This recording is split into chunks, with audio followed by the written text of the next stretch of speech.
Halo guys, Assalamualaikum warahmatullahi wabarakatuh. Jumpa lagi dengan saya Rod the Second. Oke guys, kali ini kita akan melanjutkan materi tenses ya guys ya. Kita sekarang akan belajar present perfect ya kan. Ini masih masuk dalam present tenses, tapi tentang present perfect. Yuk langsung saja kita masuk ke materinya ya guys ya. Nah, di sini present perfect itu apa sih guys sebenarnya? Perfect itu kan artinya sempurna. Present itu sekarang. Apa yang dimaksudnya? Eh, Pengertiannya present perfect itu digunakan ya untuk mengekspresikan aktivitas atau situasi yang terjadi ataupun tidak terjadi sebelum waktu sekarang. Nah, dan kita tidak tahu waktu spesifiknya di masa lampau seperti apa. Bingung nih kan penjelasannya ya? Nah, kalau saya kasih contohnya ini mungkin bisa mempermudah memahaminya. Coba ya. Nah, contohnya di sini, I have already eaten lunch. Saya sudah selesai makan siang. Ya, saya sudah selesai makan siang. Jadi apa? Mengekspresikan aktivitas atau situasi yang terjadi eh, atau tidak terjadi sebelum waktu sekarang. Ya. Jadi saya sudah selesai makan kapan? Nggak tahu. Pokoknya saya sudah makan. Entah tadi 10 menit yang lalu, 20 menit yang lalu, dan kita anggap itu nggak penting untuk disampaikan. Ketika ada orang bertanya, kamu sudah makan siang? Saya jawab, saya sudah makan siang. Nah, nggak perlu dijelaskan kapan makan siangnya, dengan siapa. Jadi cukup mengekspresikan saya sudah makan siang itu dengan I have already eaten lunch. Nah, sudah itu sudah cukup. Nah, gimana cara membuat kalimat present perfect? Ya, pertama untuk statement atau kalimat positif kita pakai subjek ditambah have atau has ditambah past participle atau verb 3. Nah, ini apa yang kita belajar apa pelan-pelan ya guys ya. Jadi subjek kita sudah tahu ya, subjek itu I, you, we, they, he, she, it. Nah, itu tergantung dengan itu kemarin ya. Yang di pertemuan kemarin kita sudah jelaskan di simple present itu ada tambahan s untuk he, she, it ini sama. Di sini he, she, it itu ada s-nya, have, tapi kalau he, she, it dia jadi has, haves tapi ditulis biasanya has gitu. Ya, he, she, it has. Kalau I, you, we, they have ditambah verb 3. Ya, harus dihafalkan ini. Kalau verb 3 ini it, verb 2-nya ate, verb 3-nya eaten. Ya udah itu harus dihafalkan. Negatifnya gimana? Negatifnya ditambah not setelahnya have-nya ini. Ditambah not, kalau tanyanya ya have atau has-nya dimajukan sebelum subjek, terus subjek, terus verb 3. Nah, catatannya guys, kejadian yang efeknya masih kita rasakan. Nah, pokoknya intinya kita masih merasakan. Aku sudah makan. Makanya kita ngomong I have eaten. I have already eaten. Tanpa ada penjelasannya lunch ya. Nah, itu ada yang temanmu tanya jam 10 tanya, kamu sudah sarapan?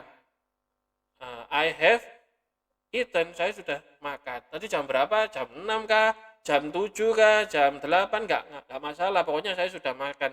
Dan saya merasa masih kenyang. Nah, kejadian yang efeknya masih kita rasakan. Nah, terus ada yang teman tanyanya jam 2. Kamu tadi sarapannya jam 6 pagi. Ditanya jam 2. Kamu sudah makan? Kalau pagi sudah makan, tapi saya sekarang sudah lapar. Berarti saya bilang, saya belum makan. Belum makan siang maksudnya. I have not eaten. Saya belum makan. Gitu ya guys ya. Jadi kalau kita merasa efeknya itu sekarang masih terasa atau tidak terasa, kita pakai perfect ya. Dan kita nggak bikin jelaskan kapan tepatnya saya makan.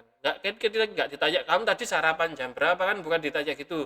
Tapi yang ditanya apa kamu sudah makan, apa kamu merasa masih kenyang, kan gitu lah intinya. Ya. Present perfect itu gunanya kayak gitu. Nanti contoh-contohnya dengan contoh-contoh kalian pasti akan lebih mudah memahami present perfect itu seperti apa. Ini rumusnya kayak gini. Subjek, have atau has tambah verb 3. Oke guys, lanjut guys. Nah, present perfect juga bisa digunakan untuk mengekspresikan situasi atau aktivitas yang telah berlangsung di masa lalu dan masih berlangsung hingga sekarang.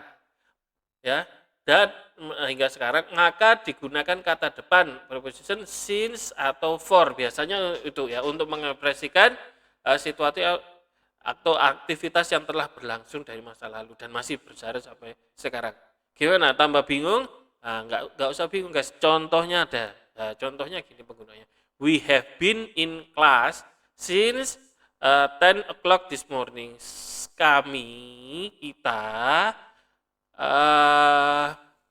have been, sudah berada di dalam kelas.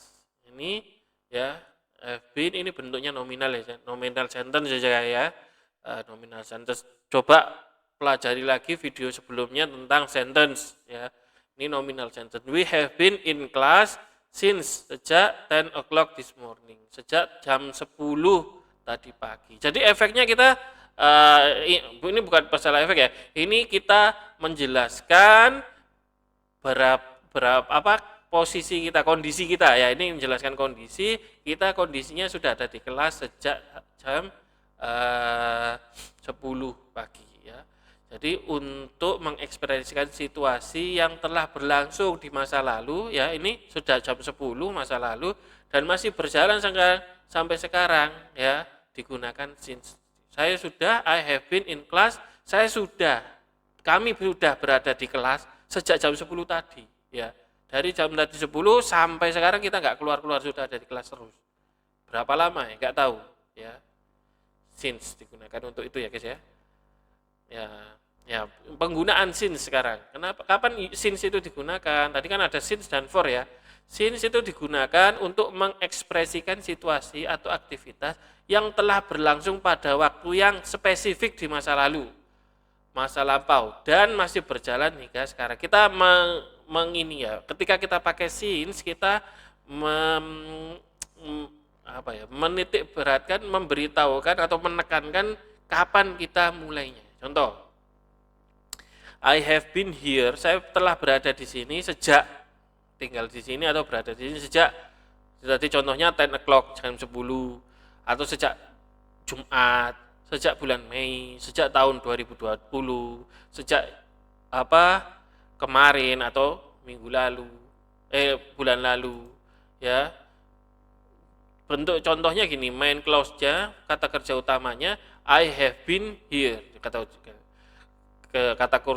kerja utamanya, kalimat utamanya, maaf guys, kalimat utamanya I have lived here, ini kalimat utama. Kalimat klausa since-nya, since clause-nya I was a child. I was a child itu menggantikan waktu spesifik di masa lampau. Ketika saya masih seorang anak-anak. Ya bisa kita ganti dengan since 2020, bisa Mei, bisa Friday, terserah. Itu tapi karena since clause ya harus ada subjeknya, ada verbnya. Gitu ya guys ya. Ini using since itu untuk mengekspresikan waktu yang spesifik di masa lampau. Oke.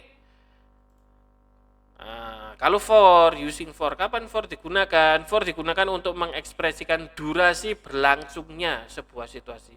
Lama berlangsungnya sebuah situasi atau aktivitas yang telah berlangsung di masa lampau dan masih berjalan hingga sekarang. For. Ya, contohnya I have been here for. Nah, saya sudah ada di sini. Di sini kalau pakai for kita harus kasih penjelasan lamanya, durasinya 10 menit, 2 jam, 5 hari, 3 minggu, 6 bulan, lama banget, a long time ya.